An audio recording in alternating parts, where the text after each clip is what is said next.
আসসালামু আলাইকুম রহমতুল্লাহি ওবারাকাতুহু। সম্মানিত হাজিরিন, চার শ্রেণীর মানুষের, চার শ্রেণীর লোকের কোরবানি কবুল হবে না, এই বিষয় নিয়ে আজকে আমি আলোচনায় যাচ্ছি। এত কষ্ট করে, এত শ্রম করে, এত টাকা খরচা করে যদি পশু জবাই করি আর যদি কোরবানি কবুল না হয়, তাহলে এর অর্থই কি হলো, আর এই পরিশ্রমের কি লাভ হলো? কাজী এমন জিনিসগুলি আমরা যদি পরিহার করতে পারি তাহলে কোরবানি হবে।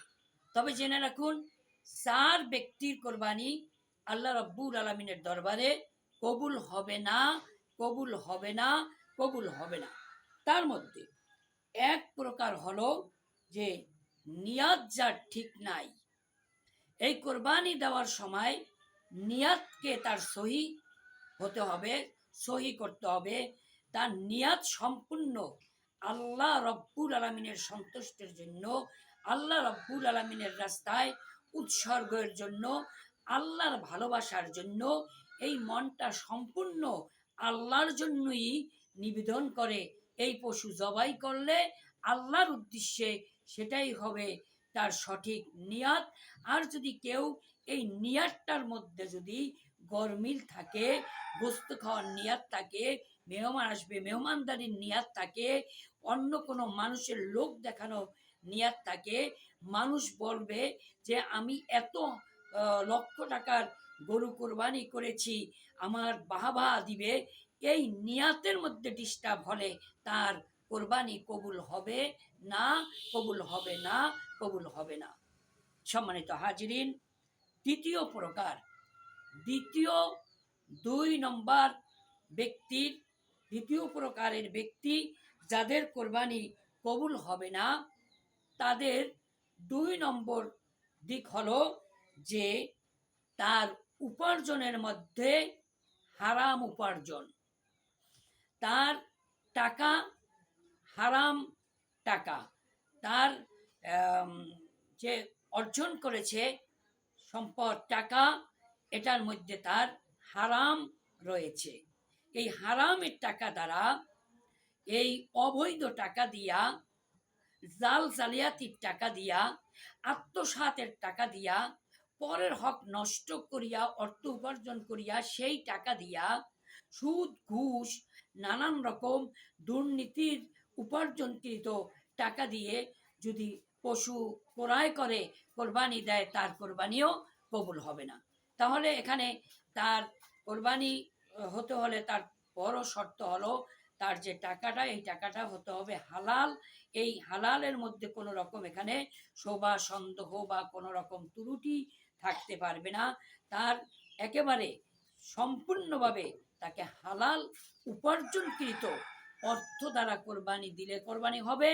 নচেত এর মধ্যে হারাম যদি নিমজ্জিত থাকে, হারাম যদি নিহিত থাকে, হারাম যদি তা এর সাথে সংশ্লিষ্ট থাকে, এই উপার্জনকৃত টাকা দিয়ে কোরবানি দিলে কোরবানি তার হবে না। নাম্বার 3 নম্বরে হলো যে শরীয়ত সম্মতভাবে পশু জবাই যদি দেয়া না হয়, শরীয়ত সম্মতভাবে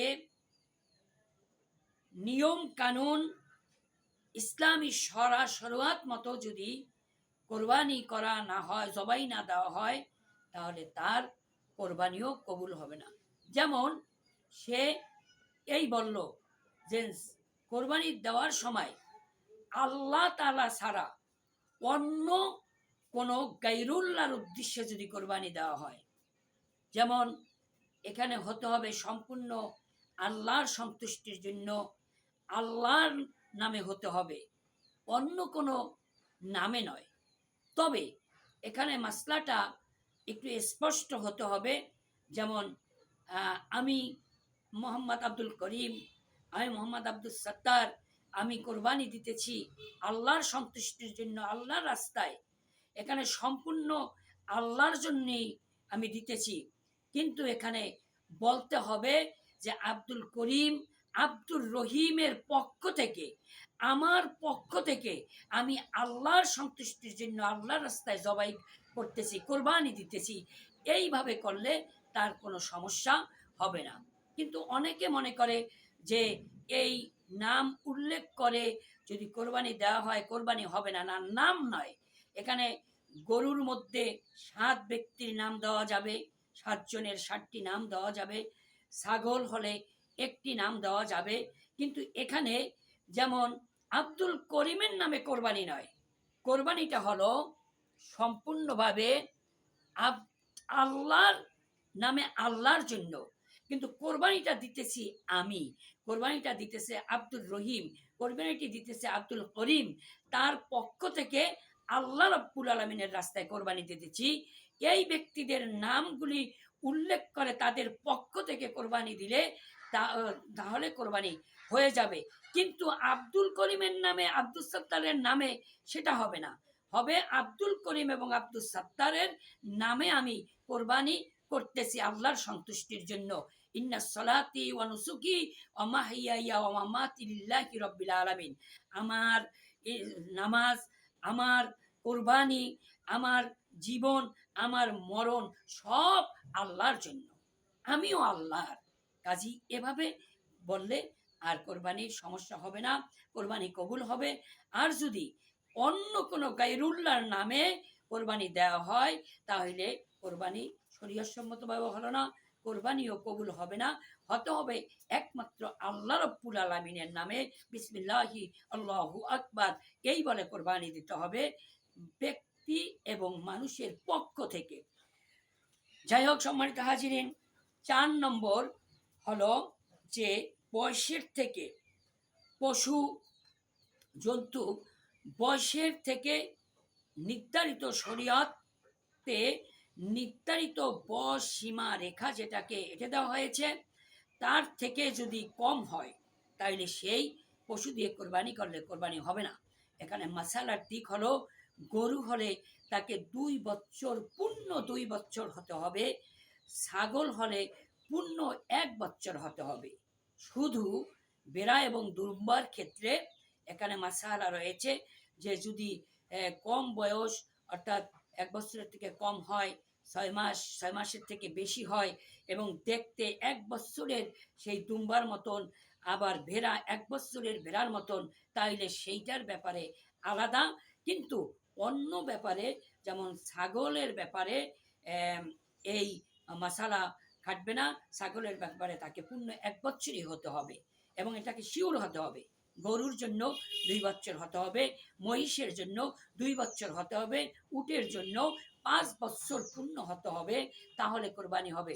নচেত এই শরীয়তে নির্ধারিত টাইম বাদ দিয়ে যদি কেউ বয়স কমিয়ে দেখতে গোস্ত বেশি আছে এমনিভাবে যদি কেউ নির্ধারিত টাইম, নির্ধারিত বয়স ছাড়া যদি কোরবানি দেয় তাহলে জবাই করে তাহলে তার কোরবানি কবুল হবে না।